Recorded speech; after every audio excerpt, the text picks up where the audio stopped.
I'm back and forth, Vancouver and Toronto, Canada. Amazing. Did we meet at the SoCan house in LA? We did. Nice Amazing. to see you, Erin. Nice to see you too. Well, since there's just a few of us, maybe we could start before we dig into Bridget's career and everything, just like everyone can introduce themselves and talk a little bit about what it is they do and what they're currently at on their career journey here. Grace, why don't you start? Hi, sorry, my room is kind of messy, so I'm gonna camera off because it's embarrassing. Nice to meet everyone. Hi, Bridget. I'm Grace. I'm a music producer, songwriter, audio engineer from Vancouver, Canada. I do a lot of mixing and I do a lot of writing, working on pitching for television placements. Yeah, that's where I am. Yes. Nice to meet you. I guess I can go. Hi, I'm Andrea. My artist name is Andrea Turk. I make club metal or hyperpop rock. And I'm a singer-songwriter, producer. Sometimes I sound design. So yeah, happy to be here. Happy to meet you. Bridget. Nice to meet you. Thanks for coming. You're muted, Erin. Christina. I can say a little bit as well because I also have an artist producer hat, but yes, Nan, director of marketing and global programming at We Make Noise, and then I'm also a singer songwriter and do some top lining for other artists as well, and producer, and yeah, work with some artists and perform around here in New York. So very interested in sync and learning more about it too. Nice. Amazing. Okay, thank you everybody for coming. And if anybody's watching on YouTube, hello, nice to see you. And for anybody's watching in post, it's lovely to meet you too. I'm Erin. I'm the executive director and founder of We Make Noise. And I'm really, really excited today because we have Bridget Perdomo here. And I've known Bridget for, gosh, like 15 years maybe at this point. And we've been able to see each other make moves in an industry over that amount of time. And she's got a lot of knowledge and expertise to bring to the table in lots of different parts of the industry, but specifically music sync, which I know is a subject that many of us are just dying to get to wrestle to the ground in some ways. So I'm going to start by just giving Bridget a quick introduction and then we'll jump into a conversation. So Bridget Perdomo is a creative music licensing executive with over 15 years of experience. She currently serves as the VP of synchronization for Republic Collective at Universal Music Group, which I would debate is like the most important label in the world right now. Prior to her role at UMG, she held positions at Rock Nation, Sony ATV, and EMI Music Publishing. Bridget began her career at the Harry Fox Agency after having graduated from Fordham University. She serves on the board of directors for Women in Music and resides in Los Angeles with her husband and two beautiful children. Thank you for joining us, Bridget. Thank you so much. And what a lovely introduction. And it's so nice to meet you, ladies. And thank you so much for coming. Um, okay, so I've already heard the story, but I think that it would be great for everybody to get a just broad overview of sort of like the steps along your career, but specifically to talk about Harry Fox and like what Harry Fox is, because I feel like this is perhaps an enigma to most people. Yeah. I had no business being in music business at all. I did not know what it was. I did not know that there was a music business. I think I certainly was always into music and I played piano and I was voice and my parents own a home theater and home audio store. So I was always surrounded by it, but I still had no idea that there was a music business. And I graduated with a communications degree. I thought I was going to do publicity. And I graduated, and my parents were like, great, well, you're going to have to move back to Virginia if you don't get a job. And so I spent like 3 months trying to find any job I possibly could. I had a basically permanent eye twitch for 3 months while I tried to find a job. Um, and I applied to everything, and I got an interview at a company called the Harry Fox Agency. And if you know nothing about the music business, you go to harryfox.com and you try to interpret what it is that they do with no music industry knowledge at all. And I'm like, a mechanical license? So like they make machines? Like what do they do? I had no idea. Um, and I applied to be an assistant job, or to be an assistant, and I got declined from that job. They called me back 6 weeks later, and they said, we think you actually would have been a terrible assistant, but we have this other job for you as like someone answering the phone in the call center. Um, and basically, Harry Fox has 35 at that time. I don't even know what their number is now. At the time, they had 35,000 music publishers. Obviously, the majors, but then everyone else was just like a mom and pop publisher, right? Songwriters got their own publishing company. And so they would call and they would ask questions and they would say, like, hey, my friend wants to put my song in on a DVD. What do I do? Can you guys help me with that? And I had a like 200-page response book, and I would like control find DVD, and then I would like read the answer. And so this was like truly my basis for like music industry and understanding, like you read Donald Passman's book, it was like that, but like in a pat response document that I answered all these questions for music publishers. Um, and in retrospect, it was like the most incredible experience because I learned things about the music industry that you probably would not know otherwise. Um, and so I was at Harry Fox did that job for like a year or two. And I eventually got promoted to be the rep for one music publisher, and that was EMI Music Publishing. And so that was like a really big deal. So now you're answering all the questions from EMI. Where are my royalties?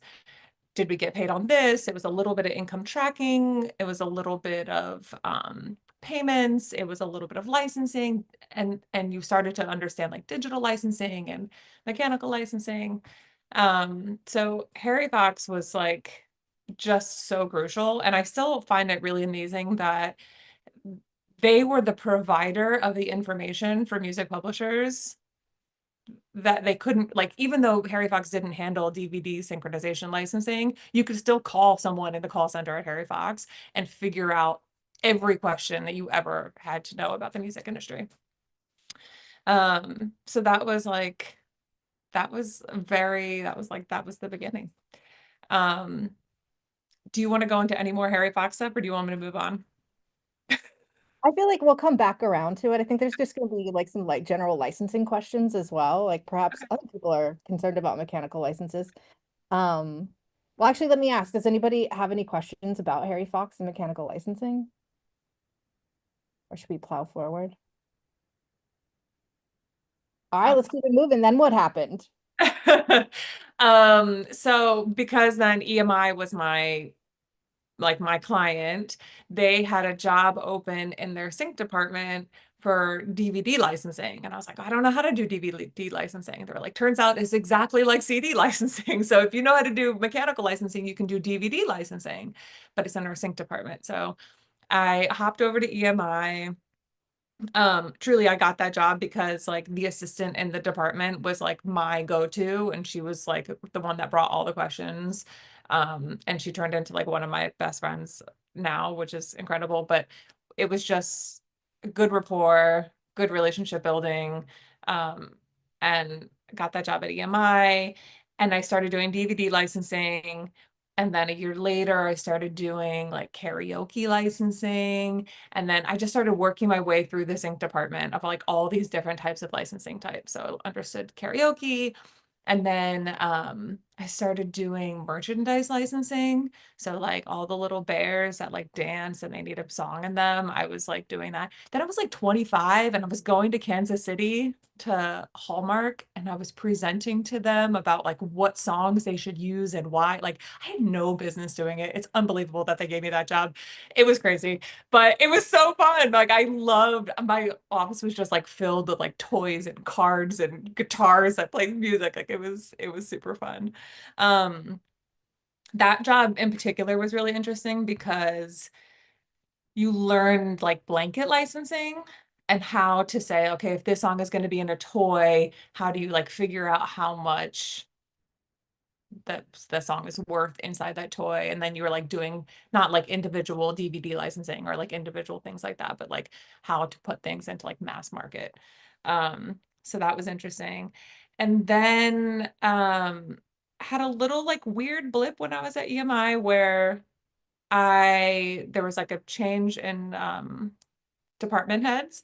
And so that department head went to another department. So she like pulled me in to like do some back end admin stuff for like 9 months.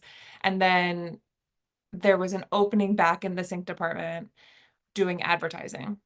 And when you're in the sync department and you're seeing all these people do TV and film, merchandise licensing, all these different things. The advertising people were the ones who got to go to all the fancy award shows and they like brought in the most money. So like everyone loved them. They closed a deal. It was like, you closed a deal, it's $250,000. And then everybody was like, yay, look how special they are.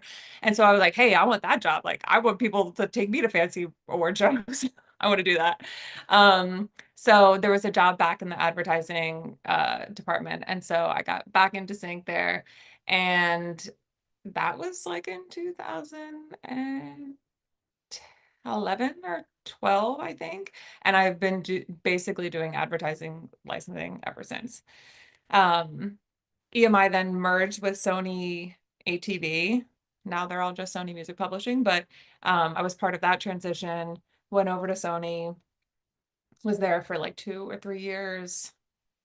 I had my first kid there, and then I came back from maternity leave, and I was like, okay, I've now been at this company for 8 years. Like I've done all the things in this department. Like what else can I do to kind of spread my wings and learn new things? And again, one of my clients was a company called Music Dealers. They were based out of Chicago. They were partially owned by Coca-Cola. So they were doing all of the licensing for Coca-Cola, which is how I knew them. And they wanted to open this new department, which was like doing third-party music clearance and supervision for other brands. They wanted to do Coca-Cola, but also other brands. So I left Sony and went into Music Dealers, and I was there for about a year, and then I got a call that there was a job opening at Rock Nation. And Rock Nation to me was like top at the top at the top at the top, like literally dream job. I cried tears of joy when I got offered that job. It was like a dream come true. It was super fun. I was there for about almost 2 years. And then there's a common thread here, which is like all of my job hopping has come from like whoever was my client on the other side.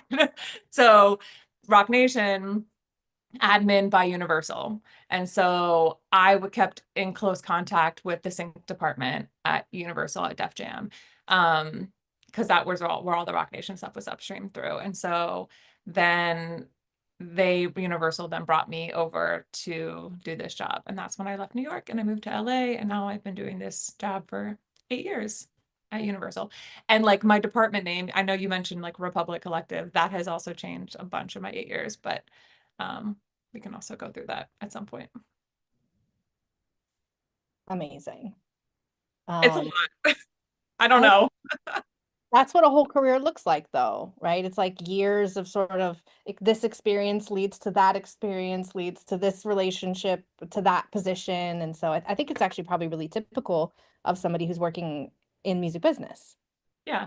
Yeah. There hasn't been a lot of like, oh, see a job opening and apply for it. Actually, none of my jobs have been see a job opening and apply for that job. Like they've all just been through networking, who's available, what kind of relationships do you have?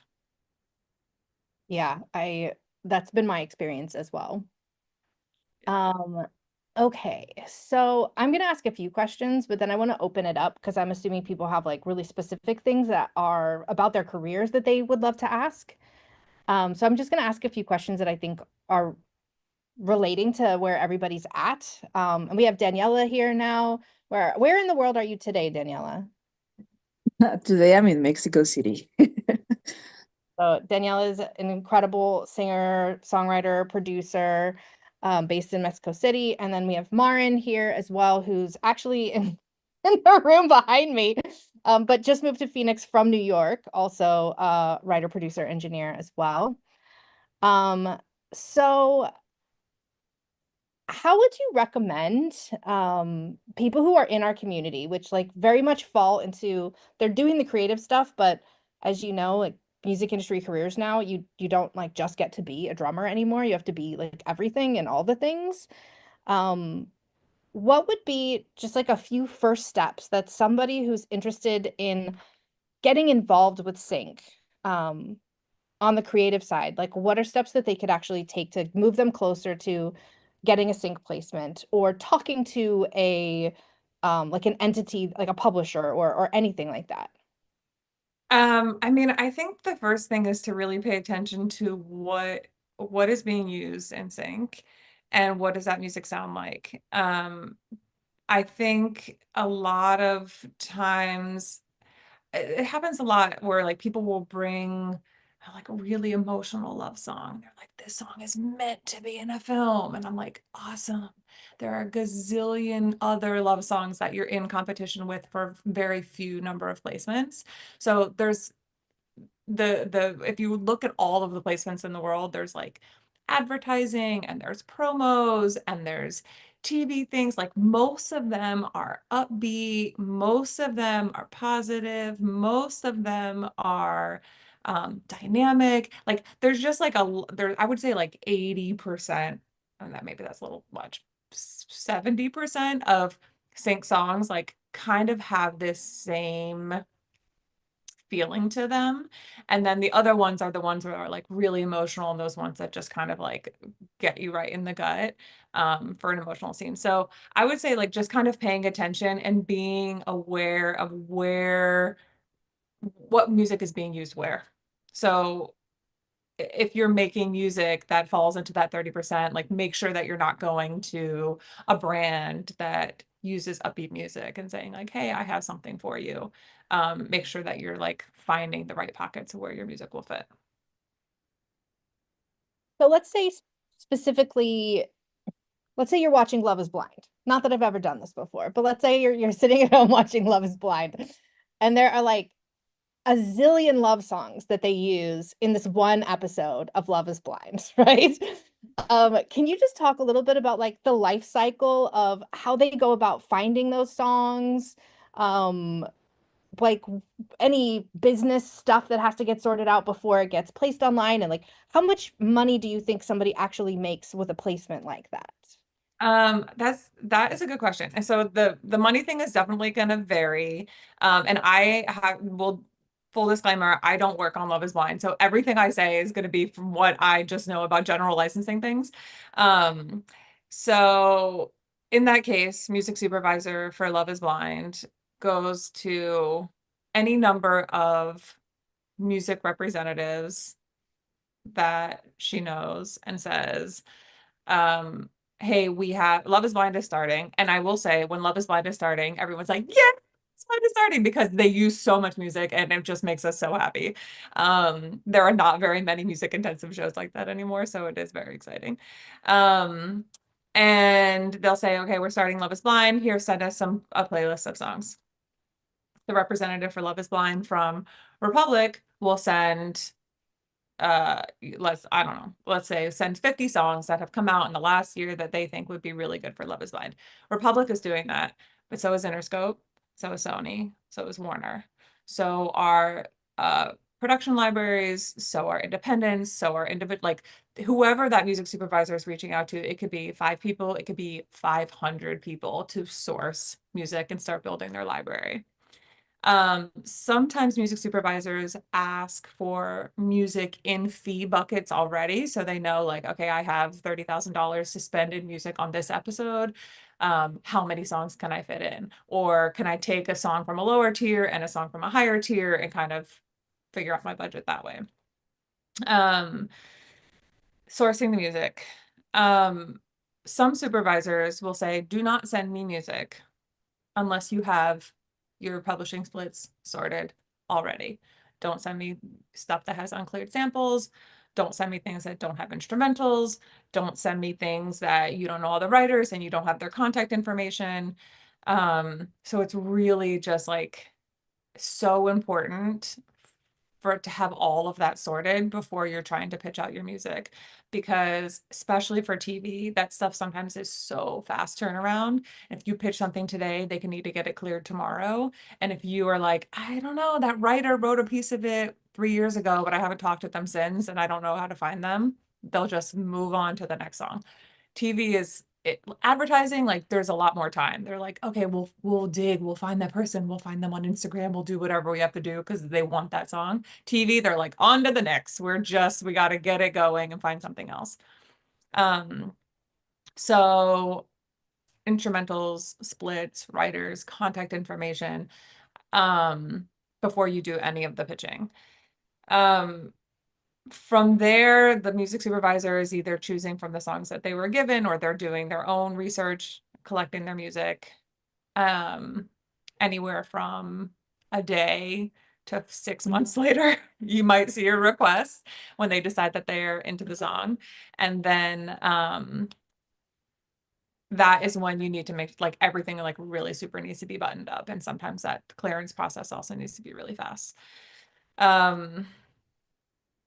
I don't want to get too ahead of myself. How much more do you want to go into that? I mean, so when you talk about all the having everything in order, like you're giving the song to probably like a publisher or somebody who's representing you, or God forbid you have like a direct relationship with a supervisor or something who's choosing the music. So when you say like having it all buttoned up, it's like all of the contracts and everything just like ready to send to that person so that they can feel comfortable with the decision to use your music. Yeah, they just want to make sure. I mean, this is why music supervisors usually go to publishers and labels that they have representatives that they have a good rapport with, because they know that as a label, I'm not going to send them something that has an unclear sample in it. So yeah, it is making sure that when they're ready to clear it, that everything is ready to be given to them. They might not need the stems or the instrumental right away. They may not need the splits right away, but you need to make sure that if they come back, you have it really ready to go. Okay, so it's all paperwork, instrumental, stems. Like what else would you need to have something in order?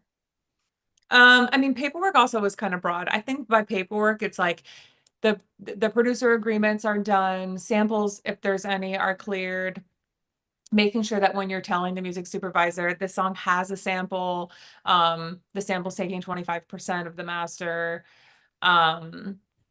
just making sure that all of the splits on the master and the publishing side are sorted. And then I think contact information for everyone, like an independent songwriter, like we got to know how to contact them if they're not signed to a publisher. But I think that that's like a pretty solid base. If you have that stuff, you can feel confident that you can pitch it and get it placed. And then, so the master recording, you said an instrumental, the ability to print stems, or the stems that already exist. Yep. Are Yeah. there like versions of this song that need to exist? Oh, I see what you're getting at there, Erin. That was a really good leading question. Um, clean versions of songs. Yes, we need clean versions of songs.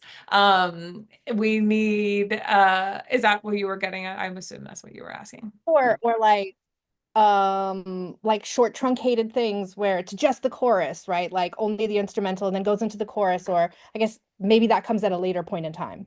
Yeah, I see what you're saying. There are like sometimes people ask for TV tracks of it, which I don't know, people don't even really call it that anymore, but just like the chorus, if you have the stems, most of the time a music supervisor can like sort out all of the stuff that they need. A lot of producers have a hard time giving up their stems. They're like, what are you going to do with these stems? And so whenever we give stems to a music supervisor, we put a little blurb at the bottom that just says, by handing these stems, you cannot alter anything about the song. This is only to layer. So you would layer in the instrumentation around any of the dialogue. Yeah, Nan. Is that your question? That answers my question. I was just curious, like so they're not changing anything about the mix. It's just the entrances of the mix. If Yeah. like, okay. Yeah, like most the of elements in the time it's mix. Yeah, and sometimes they'll be like, well, we just want the drums for the first 3 seconds and then we'll bring in everything else. And they will usually ask for permission if they're doing anything that's really going to change the substance of the song. But most of the time it's really just to layer in the dialogue around the stems. Cool, thank you. Yeah. Okay, so then the song gets cleared. They're like, congratulations, your song is now in Love is Blind, or it's going to be on an episode. So then what happens? At that point, if all the paperwork has been done, everything's been licensed, then you get your check for your your percentage of your publishing, which is really exciting. Um, and like for us on the back end, like when something gets used um in a show, we track what the sales reports were before and after to kind of see if that sync had any impact on it, which is kind of fun. Like this happens a lot in the summer I Turn Pretty because everyone hears, like watches the show and then they start Shazamming. So it's really cool to say like, these were the streams the week leading up. And then here was the day that the episode aired. And now here are the streams for the week afterwards. And so we can kind of compare that way and see like how impactful the sync was. So that's kind of exciting. And then there are few and far between where like a song gets picked up and it's everyone has the Kate Bush running up the hill Stranger Things moment or Saltburn moments, like where people just like songs just really take off, which is really exciting for someone in the sync world. Yeah. To be honest, like after that part, after it's been licensed, I'm like because I'm like, I did my job. I don't know what else happens after that. Someone, someone else go find the money. I am also not a sync professional, so nobody quote me on any of this, but like my understanding of it is that it can get really complex in terms of the publishing of being broadcast on television versus like the way that things are collected is actually really convoluted. And then sometimes you'll get paid up front a fee, maybe a complete buyout. Other times there might be like a different, you're like, I still get checks from ASCAP every like once a year or something for episodes of Single Ladies or something from a long time ago, So Yeah, maybe that would elaborate how this work actually Fireside. functions. Yeah, that's a good fireside chat. Get someone from a PRO to come in and talk about how SIGs get paid on the back end because it's totally true. Like all of that stuff, how Q sheets and how all of that stuff is done is really fascinating. And you're totally right. People get checks for years and years after that. Wouldn't that be lovely? Maybe I'll aspire. Okay, I'm gonna ask one more question and then I'd love to open it up to anybody else. So it feels as though I don't want to say it's like a gate kept thing, but being on a label obviously comes with the support of having a sync department, for instance. Some labels will have, this service that they provide to everybody. And then, I'm here at the academic level, and like even when we're talking to aspiring writer, producer, artist, there's this whole sort of mentality where it's like you don't need a record label anymore. You like bring it, create your own fire, and then they'll come to you. So with this sort of like rise of independent artists who are label-less, let's say, and they don't have direct connection to a sync team or people who are going to handle that part of their business, like how do they go about finding or identifying that service or that part of their team to help them figure out where their music gets placed? Yeah. Yeah, so without your direct connection to a music supervisor or a label or a publisher that already has a full sync department, I mean, it doesn't even need to be like a major, right? Obviously, it doesn't need to be a major. It can be an independent music publisher. It can be all of that stuff. There are third-party music licensing companies, rep companies that take, there's a company called Greater Goods. You guys maybe have heard of Zinc. There's lots of third-party companies like sync execs like me who have been in the business for 20 years and they're like, never mind, I'm going to go out and do my own thing. And they go out and they're like, okay, I'm going to start cultivating my own catalog to represent for sync. There are so many people like that in the world. And they will use their 20 years of experience and relationships, and you don't need to be signed to a label They'll take some sort of commission for any of the placements. But they will go out and they will go use all their connections to find sync placements. So I think that there's a ton of ways to actually get sync placements without being signed to a publisher or label. What do you think is the best way to identify like, who those people are, or who the right person would be, or like independent publisher would be? I would do, there's a couple of things. There is I'm trying to think of like I don't know if there's like one particular way, but there is a group on Facebook called Sync This, and it's like I think it's with an H, SYNCH, Sync This. It's tons of music supervisors in there, lots of people who are just kind of like independent people who are looking for information on how to get their stuff synced. Not even like how to get their stuff synced. Sorry, that's a bad way. It's like you can use it for specific questions like my song got synced and now what do I do? Or I'm looking for how I can get this piece of license buttoned up.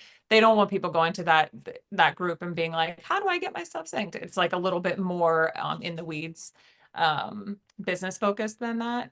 But it's a really good resource. I think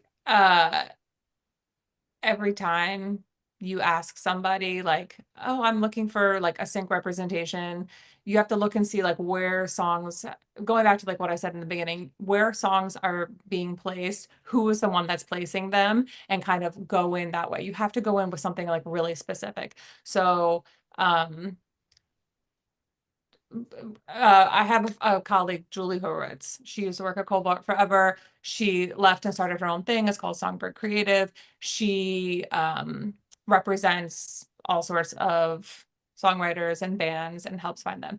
Like if you end up getting a conversation with Julie and Julie says, hey, this isn't quite a fit for what I'm looking for where I can place, like you're asking Julie, who else do you think this would be good for? So I think it's really just like going back to this networking thing. It's not gatekeeping per se. It's just that there are so many individual approaches to it that it's hard to just say like, here's a spreadsheet of 200 sync reps who might work for you, because then you have to go and do the research of like, who are they? What do they represent? Where do they get their placements? And does my stuff work with them? Does that answer? I have one more very specific question about that. So let's say you're like, oh, my music is perfect for Love is Blind. So I'm going to reverse engineer this and I'm going to figure out who's the person or who are the people that are getting these placements on this show. So you're like, okay, I just need to figure out who those people are. Mhm. I think I would fit with them. And then I'll try to start some sort of conversation. Like, is there a resource or a place where you can go to find out like who's placing what where? There is let me just make sure I have this right. Sorry. So if you go to, if you've been on TuneFind is a really interesting place where you can like you can look up TV shows and see what's in there. And then you can also put in songs and see where that has been placed. So we use that a bit to kind of connect the dots between songs and placements. I think honestly, if you follow like music supervisors, like they like to post all of their stuff. So if you follow them all on Instagram, like they're usually pretty open. Rob Lowry will just post the other day. He's like, oh, this song that I placed in this show is like now streaming a bunch. And so you can kind of make those connections that way. Who did he tag? Who did he thank? What does the LinkedIn post say? Like it's all kind of just connecting those dots and making those connections that way. Okay, cool. So TuneFind and internet deep diving. Find Like, it.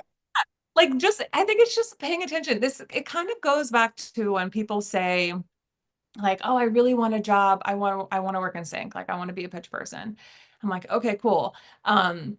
But like, you have to know the landscape to be able to like figure out what it is that you want to do and who to talk to and how really to like make your interview be the best. You can't just go in and be like, hey, I want to work in sync. Like, hey, I want to get my music placed in sync. Well, you can't go in that broad. You have to go in really specifically and say, hey, I saw that you use this band in this thing. This is the same type of music. I think that this would really work. Like, here's the budget range for what, and I didn't touch on your piece before about fees. TV fees are pretty straightforward for the most part. They kind of clear on the same terms. So you could say like, I can give this for $2,500 aside. Like that's how much this song would cost for you to put into this show. TV terms are cleared usually. There are exceptions, of course, for perpetuity, and they're cleared for like everything. So whereas like commercial licensing will be like, we're using this 3 weeks on internet media and 2 weeks on TV. And so it's really, really nuanced. To be able to say like this song could cost you $1,000 aside, and I think that it would really fit in the show. It's like a great starting point to understand what the landscape is, so you're not going in blind. Yeah, it's a really good point. Yeah. Okay, I would love if anybody else has specific questions for Bridget. Now would be a good time to raise your hand. Otherwise, I'm just going to keep going. Okay. Can I ask a question? Oh, Marin has her hand up too. You're already unmuted, Oh, great. okay, cool. Thank you. Bridget, when you're talking about like going in with something specific, do you mean like genre? Like what exactly do you mean by the specific? Yeah, I think understanding, like, I think genre is really important. BPM is really important. Lyric themes are really important. It's sometimes the interesting thing about sync is that the music is not telling the story. The music is supporting the story that's already being told. So one phrase that could like throw it off if the song is like, everything is like really, really, really bad, but then everything got really happy. That's like a totally different thing than everything is really happy and it's been great and I'm looking forward to the future. It's like very nuanced, but it changes the whole way that the scene is being supported. So I think paying attention to just like lyrical things. What is happening on Love is Blind? Are there songs about, I don't know, because I don't watch Love is Blind. I'm so sorry. This is going to be a terrible example. And you're going to be like, this is all wrong, Bridget. This is not what the show is about. But okay, so there's songs about like, we were never going to be together anyway. And this was always doomed from the start. Okay, I see that you use those a lot in these episodes. And this song is very similar to these other songs in that way. So I think that this would fit. I see that you use a lot of songs about we were meant to be together and this was always meant to be and fate brought us together. I see that you use a lot of songs like that, and these are the lyric themes in here. So it's just like really understanding what it is. If you just go and say like, hey, this is a really happy up-tempo relationship song, I think it would be great for Love is Blind. That's just so vague, and it's not going to really draw anyone in.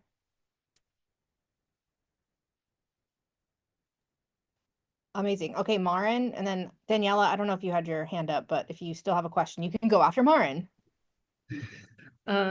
Thanks for doing this. Nice to meet you. I'm curious what your thoughts are for like the next 2 to 5 years of sync, if you're seeing any really big shifts in the industry. I know with the upcoming technology that's happening, are you seeing any big changes?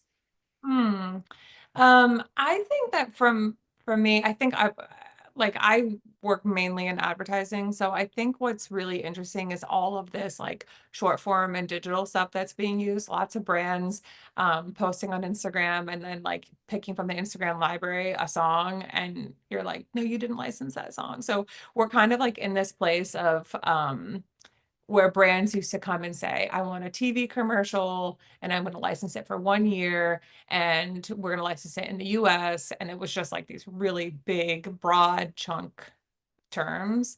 Now it's just getting really, really nuanced. We're going to promote this with paid media on Instagram for 2 days. How much is that? And you're like, okay, reverse engineer, like, how much money should that be? Nobody actually knows. We're just making a guess.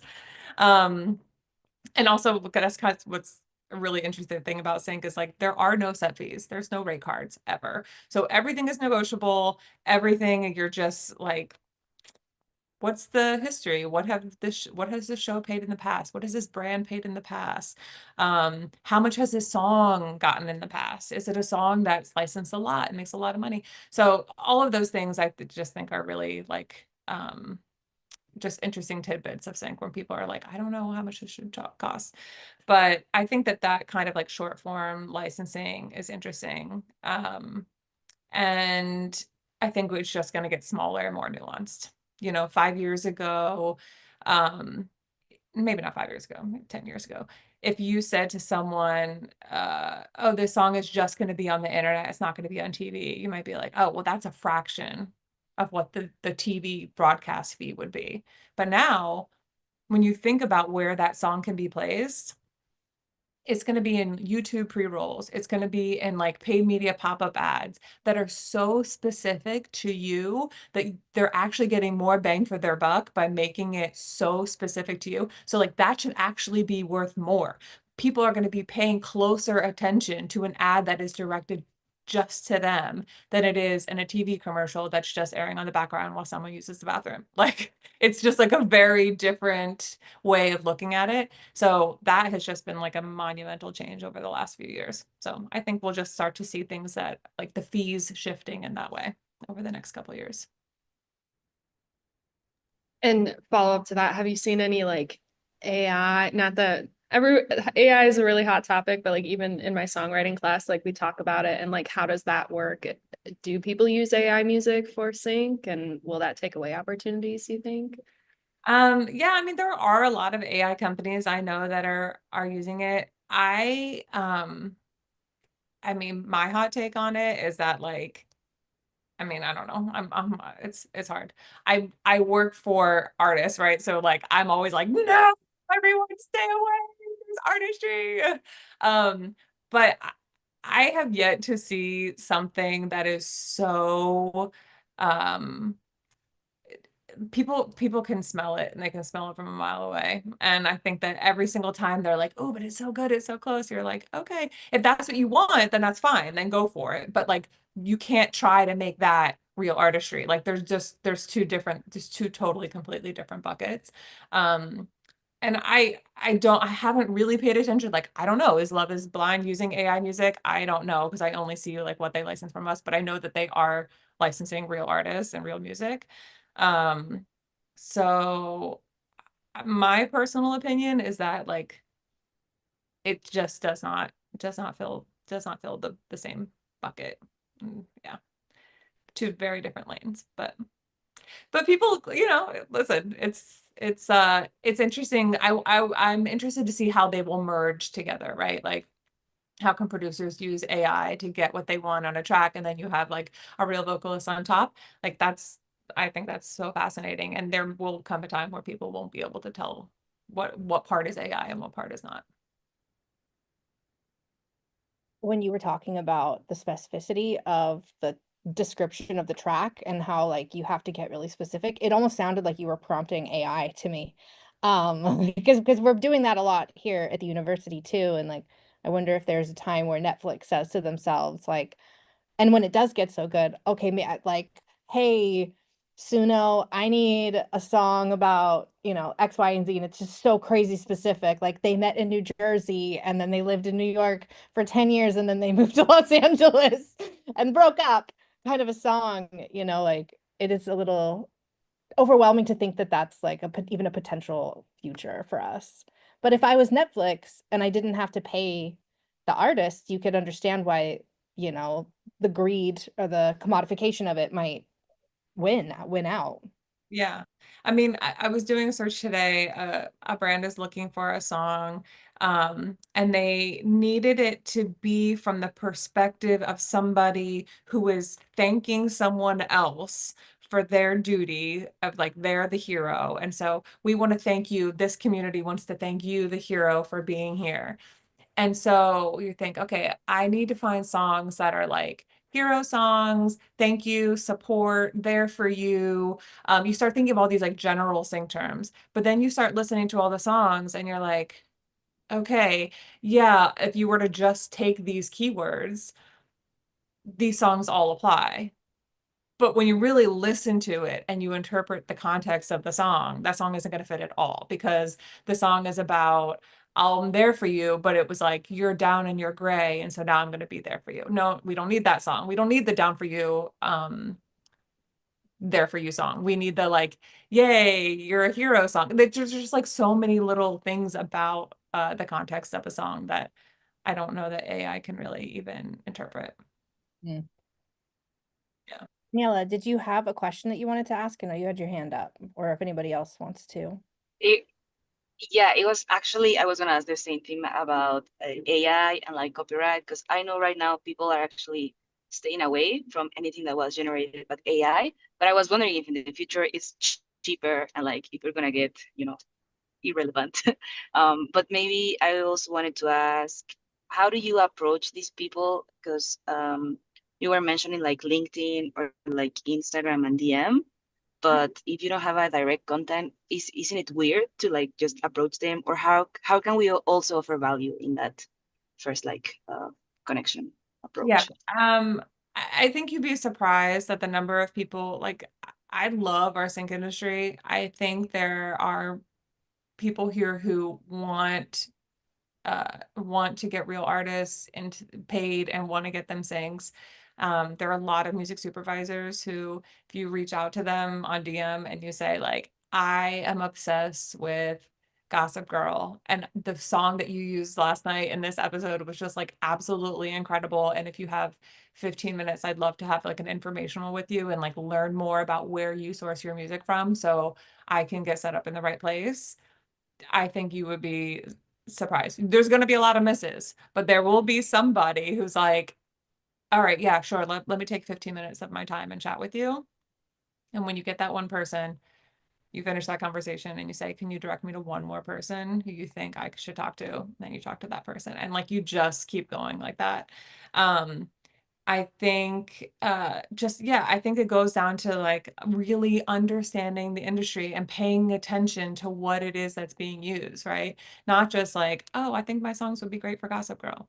No, I love the work that you did and I thought this scene was incredible. Like people want to hear that, right? They like put their heart into their work. So like if you show them that you're paying attention, I think you'd be surprised at how many people respond.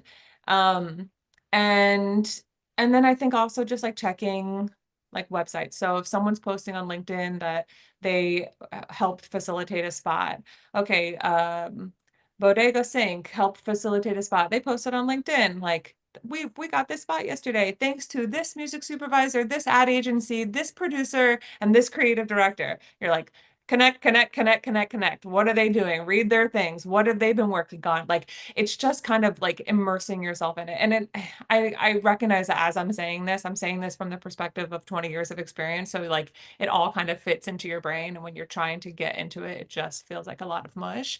But if you start just, I think, seeding, you'll start getting responses. And ask everyone who you possibly can for 15 minutes to get like their perspective on who you should be talking to. I just want to sort of end with this last question about Oh my community. God, guys, I could talk all day. I didn't realize. Sorry. DM Bridget on LinkedIn. No, You? Yes, go ahead. Go ahead. I know you're that nice that you would respond to everybody. Um, But, so but like, yes, I will listen to, I'm happy to like listen to music and just be like, oh yeah, this could be like, I'm so happy to do it at any time. So feel free. there you go. I just want to talk about sort of the role that community has played in your career and your life. Obviously, we're all part of this community at We Make Noise together, and you and I met inside of Women in Music, which is another like a really killer community. So I'm just wondering if you can sort of elaborate on like how people might tap into that network via communities like this, or what has the impact been in your career by taking part in these communities? Yeah, I mean, I think that especially for sync, it's like a very siloed area of the business. And so having connections with like Erin or the women at Women in Music, um, it kind of broadens your viewpoint in a little bit of understanding like how your role plays in with the rest of the music industry. Um, and then like you like, oh yeah, I have a lawyer friend now that I can ask a lawyery question to. Like it's just like kind of knowing someone like Nicole Barcelona, like she understands artist management. I don't understand artist management. I'm a sync person. But if I have a question about artist management, like I have one person that I can just say like, hey, quick question. And you know what? She does the same thing for me. She comes to me and she's like, hey, my artist who signed to another label and another publisher, she's like, we got this request in for this sync. Like, what do you think about this fee? Like, it's just making sure that you have different people in all areas of the music business to go to when you have a question. And then just kind of going back to what we said in the beginning is like all of my jobs, everything that I've done has always been through just somebody somebody recommending you. Um, and that really is about like community. Yeah. Boom, mic drop, slam dunk. Well, on behalf of everybody and We Make Noise, thank you, Bridget. You are like a superhuman person who has done so much, and thank you for coming and sharing your knowledge. And I hope that there's more cool things that we get to do together beyond this 1 hour together. I'm sure we will. Thank you so much. Thank you, Erin. Thank you, Nan. Thank you, We Make Noise. Thank you, all of you, for coming. It was so nice meeting you. Thanks so much, Bridget. I have a couple of small reminders for hub members out there as well. If you're enrolled in the mastering class with Jet Galindo, that starts this Friday at 1 p.m. EST. We have a Rolling Cloud Spanish course that's launching soon.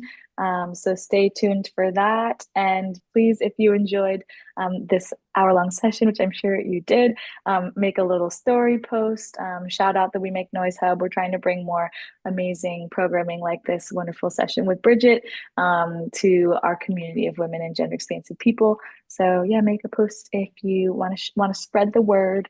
And yeah, thanks so much again, Bridget. It's so nice to chat with you, and thank you for your expertise. My mind is rolling around with some exciting ideas. So appreciate you, and everyone have a nice day.